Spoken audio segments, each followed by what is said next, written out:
The world's hunger is not just a matter of food, but of power. Behind every grain shipment lies a web of control, shaped by history, politics, and profit. These grains don't just fill bellies. They fill the pockets of nations, fueling empires and entangling economies in a silent war for survival. In the shadows of this trade, we find the echoes of colonialism, the weight of debt, and the cost of a world that depends on its own fragility. This is not just about food. It's about who holds the keys to the world's most vital resource and who gets left behind. The grain trade is a battlefield unseen, where power is measured not in weapons, but in the ability to feed or to starve. The global grain trade isn't just about food. It's a battlefield of power, influence, and control. Behind every grain shipment lies a web of political, economic, and strategic interests. Grain is the lifeblood of millions, yet it's also a weapon. Who controls the flow of grain can shape the fate of nations, even when no bullets are fired. This isn't just about profit. It's about who gets fed, who gets left behind, and who decides the rules of the game. The stakes are rarely measured in dollars alone. The grain trade is a reflection of the world's most complex and often darkest realities. It's not just about crops. It's about control, coercion, and the quiet violence of hunger. To understand the global grain trade is to understand the invisible hand that shapes the lives of billions. It's a system built on power, and power is rarely shared. The grain you buy at the store is more than just food. It's a battlefield of geopolitics, where power is traded in silos, and hunger is the price of war. When one country blocks a shipment, millions are affected. It's not just about supply, it's about control, and control means survival. You don't see the chains, but they are real. The grain trade is the backbone of the global economy, and its fractures ripple through every corner of the world. This is not just about crops. It's about the future of food, of stability, of who gets to eat and who doesn't. And it's happening under your nose. The next time you eat, think about the invisible war that made it possible. You may not see it, but you're part of it, whether you like it or not. The grain trade began as a means of survival, but it quickly became a tool of empire. As empires rose and fell, so did the control over the world's most vital resource. Colonial powers used grain to subjugate and reshape entire economies. They exported wealth and imported dependence, laying the foundation for modern global inequality. The Cold War transformed grain into a weapon of ideology. Both sides used it to bolster allies and crush enemies, turning food into a battlefield of influence. Today, the grain trade is more than just supply and demand. It's a contest of power, where control over food means control over people, and the stakes have never been higher. Imagine a big round globe spinning in your hands.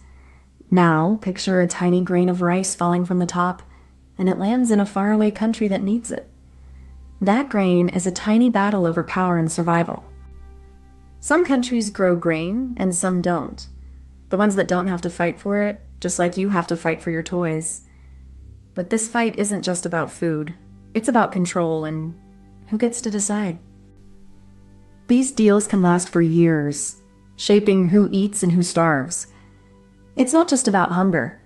It's about who gets to be heard and who gets to stay silent.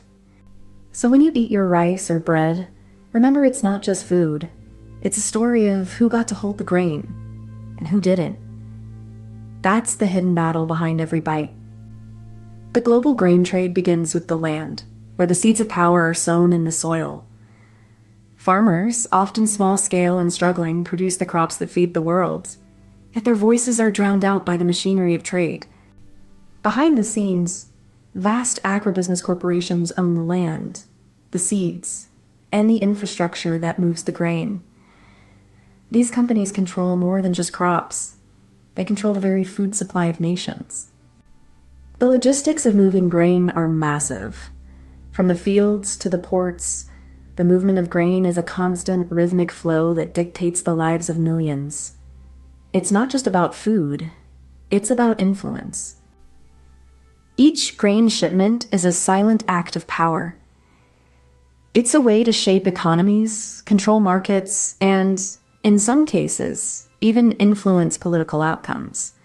The grain trade is not just about nourishment. It's about control. Once the grain is harvested, it's loaded into vast cargo ships, each a floating fortress of grain and steel, navigating the world's busiest trade routes. These vessels are controlled by a few global players, corporations and state-backed entities, who dictate the flow of grain like a silent war on water. These choke points are not just geographical. They are political, economic, and military battlegrounds where grain is a weapon as much as it is a commodity. Arrival at port is the next step, where the grain is offloaded and moved through a complex web of private terminals, state warehouses, and logistical hubs. Each step in this process is monitored, manipulated, and often obscured by layers of contracts, intermediaries, and opaque financial instruments. The grain, once raw and simple, becomes a tool of power, shaped by those who control its flow, and often used to shape the fate of nations. The third step in this trade is the clever twist, the manipulation of supply and demand through speculation. Traders don't just buy and sell grain, they bet on future prices, often with borrowed money. These bets can create artificial shortages, even when the physical grain is abundant. It's not about the grain itself, but the power to control what people think about it. This system is designed to keep power in the hands of those who control the information, the money, and the means of transport. It's not just about selling grain, it's about controlling the narrative. The clever twist is that the grain trade is not just a commodity. It's a battlefield, and those who win are not always the ones who grow the grain. The grain itself is more than just calories. It's a complex matrix of proteins, starches, and micronutrients, each molecule a silent player in the global power game. The way these grains are stored, transported, and processed is not neutral. It's shaped by centuries of colonial legacies and industrial control. Each grain is a node in a global network, a network that moves, transforms, and sometimes distorts the very meaning of sustenance. The science of grain is not just about biology. It's about who gets to decide what gets grown, where it goes, and how it's used. Behind every grain is a story of soil, labor, and politics, a story that shapes the world we eat and the world we live in. Imagine a world where the most basic necessity, food, is controlled by a few hands, not by the needs of the many. These bags are not just food. They're keys to power, to survival, to the fate of entire nations. The game isn't about feeding the world. It's about controlling it. It's a game of silence, of numbers, of who gets to eat and who doesn't. And in the end, the most powerful tool is not a weapon, but a grain of truth. Before you go, if you enjoyed this, please give it a like and subscribe so you don't miss the next one. And tell us in the comments what you'd like us to make next. We read every single one. Thank you so much for watching. Comment this emoji if you made it to the end.